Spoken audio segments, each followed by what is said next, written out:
what is going on? Got Crossheart here for the BT11 format post ban list, if you can even really call it a list. But I've been messing around with this now that Black or Greymon is much less consistent, or rather they don't do the same thing as efficiently. And because of that, I think Cross can do much better. Not to say it wasn't good before, as we saw in the North American Nationals, it was able to do really, really well. And just been an overall really broken deck, basically ever since it came out. And I think even now, more so than ever, that we got the new support from BT11, and you don't have to deal with its worst matchup quite nearly as much. I think it'd be a good time to kind of showcase you guys what I'm running for Crossheart. So let's go ahead, get into it. Of course, the eggs you already know, four of the homies for Pikmons, pretty standard, just the best egg that you can possibly play. Just drawing cards is really nice. And then, of course, for the rookies, we've got the 4 copies of Shoutmon. Not really much needs to be said about really any of these cards.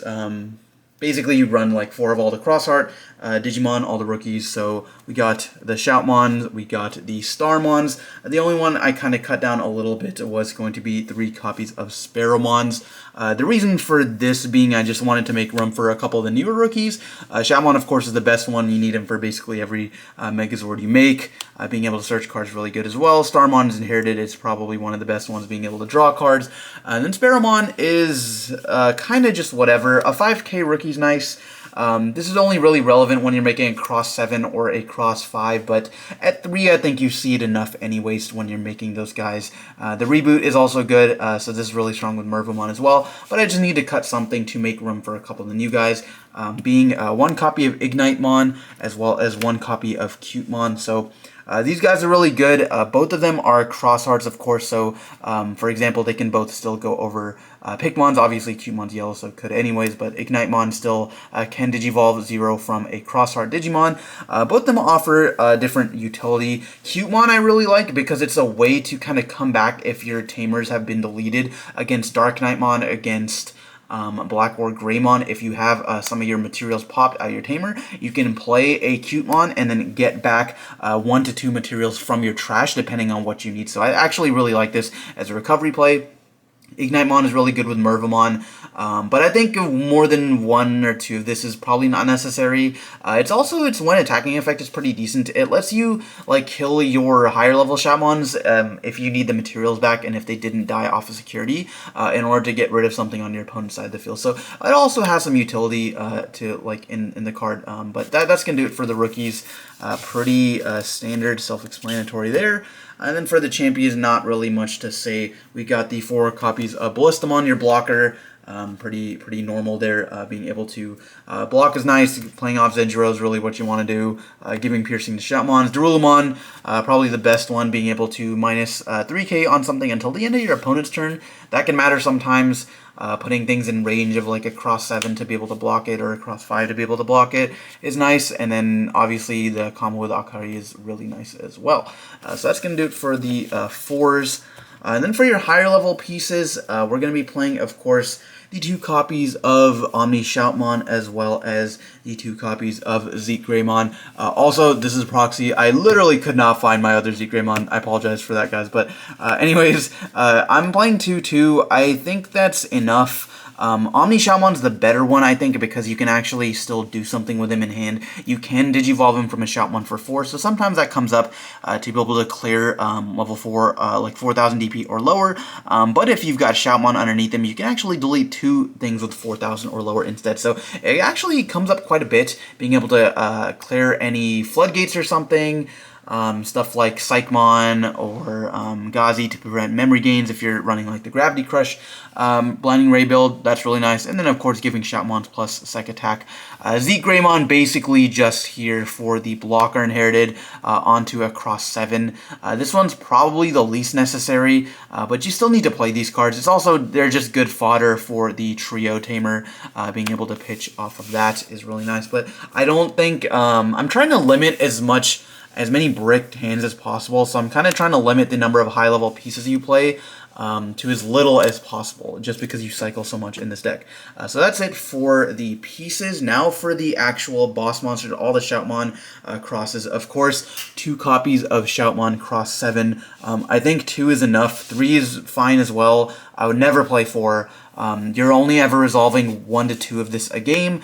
Again, similar argument. I think you cycle enough, and you don't really want to see an early game, and you know it's your win condition. So this card's really broken. Got Rush, Material Save 4 in case it dies. Can save pretty much everything underneath it. Being able to remove cards on the field is really nice. It struggles a little bit into cards with protection like Decoy, Black War Greymon, but you kind of have contingencies for that. Just being able to play this for a very low cost and then blowing up your opponent's guys is really nice. And then we've got 2 copies of Cross 5. This card's still really good. I consider playing 3, but I took the 3rd out for a King version, just because I wanted like an extra cycle, like extra card that lets me recycle graveyard cards. So I opted for King version as well. But anyways, Cross 5 really good. Sec attack +1, just a really broken effect. A blocker, Material Save 3. Being able to play this for 0 is probably the biggest thing. Just being able to shit this out and then go for game, or like check 2 off this and then swing with a rookie is really nice. And then we've got, of course, the Shoutmon Cross 3, as well as the 1 Cross 4. So I was playing 4 Cross 3. I don't think you really need it. But this is probably the best card in the deck. So honestly, playing 4 of this would be fine. You guys can let me know down in the comment section below what you think I should cut. But I think Cross 3 is really what you want to see early game. And of course Cross 4. This card's at 1 for a reason. Still got to play. It's still really broken. Being able to just draw 2, unsuspend a Tamer, recycle your materials and whatnot. And then Cross 3 is kind of his replacement. Being able to play him for 1 is nice. Even playing him for like 3 is fine. Just to look at top 3 and get 2 searches, as opposed to Cross 4, which just draws 2. This like lets you look at top 3 and choose the 2 that you want. So it's arguably better in some ways. And then the start of turn effect's cool for being able to like dodge certain things. Removal effects. At Nats, this was really good to be able to like dodge a Black War Greymon X. Because this would happen before the unsuspend phase, so you could kill this, gain an extra memory, and then they'd reboot their Black War X, but they'd have nothing to delete. So yeah, these guys are really good. And then like I said, the 1 King version, just to recycle stuff. An extra swing, a 3-cost rusher basically, and the security is really broken. And then 1 copy of Mervamon. I think in the regular version of Crossheart, you don't really need this at more than 1. It's pretty bad against certain matchups, really bad against Black War Greymon, but it's a win condition against a lot of other decks, especially if you've got like multiple Zenjiros on field. If you're like sitting at like 3 or 4 memory, you can just play this and have 3 damage for that turn, and it can be pretty crazy. So Mervamon I'm a big fan of, but just this is like the regular version. If you wanted to play a straight Mervamon Rush version, you'd probably play like 3 to 4 of this. You probably wouldn't play any of these pieces, and then you'd be playing like Blinding Rays, like Gravity Crushes and stuff, just trying to turbo into Mervamon swing for 3 checks, and then you don't care how much memory you're giving your opponent. So this is kind of like a more balanced mid-rangey deck, if you can even call it that, at least version of this deck. So that's it for the Digimon. For Tamers and option cards, nothing pretty crazy. Of course, your 4 copies of Taiki, the best Tamer in the deck, being able to look at top 4, search any 2 cards. And then the new edition is going to be 4 copies of the Trio. I think anyone running less than 4 copies of this card is not playing this deck correctly. This card is just so ridiculous. Being able to get the extra memory every turn, cycling a card every turn, you can go to like 4 or 5 memory off of multiples of these, and then it's just another copy of Taiki, in the sense where you can suspend it to use your Digimon underneath Tamers as materials, which is really essential to this deck. So I think that I just value it very, very highly. You always want to search it.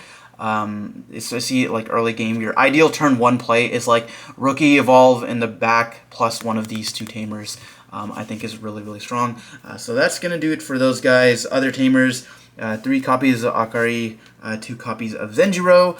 You could probably switch some of these out. I'm not playing Tai in this build, but you could probably fit in like 1 Tai if you wanted to maybe swap like an Akari for a Tai. I just really like the draw power of Akari, and then also the fact that these are all Cross Heart cards. So now that you're playing multiple copies of Cross 3, you don't want too many non-Cross Heart cards, because you'll end up bottom decking them a lot. You could also play like 1 Zenjiro. I've seen builds that just cut Zenjiro altogether. In the regular version of the deck, he's not that crazy, but I still think in security, being able to play out a Ballistamon to save yourself, and then just being able to play Ballistamon for 2 is really nice as well. That's a good turn 1 play. So still think they have some value, but like I said, just that's it for the Tamers. And then lastly, just wanted to fit in some form of defense, so playing 2 copies of Wyvern's Breath. You do have a decent amount of removal in this deck between Ignitemon, between Shoutmon Cross 7, but you struggle into things with Decoy, things like Examon, Ulforce Vidramon, big blockers. Both of those decks can make really big blocker stacks, as well as something like Black War Greymon.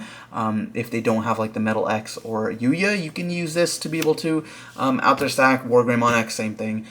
So yeah, still think this comes up a decent amount. Really good in security, obviously, versus like Melga, Grandis, and whatnot. I just wanted some form of defensive card. But guys, that's going to do for this profile. Pretty normal, I think, Cross Heart build. Nothing too crazy, but it's been working a lot for me. I was also playing Emergency Program Shutdown, that white option card that prevents options from being played, but I think with Black War a little bit hindered this format, I didn't see it as necessary. But guys, that's going to do for this one. Thanks for watching. We'll see you next time.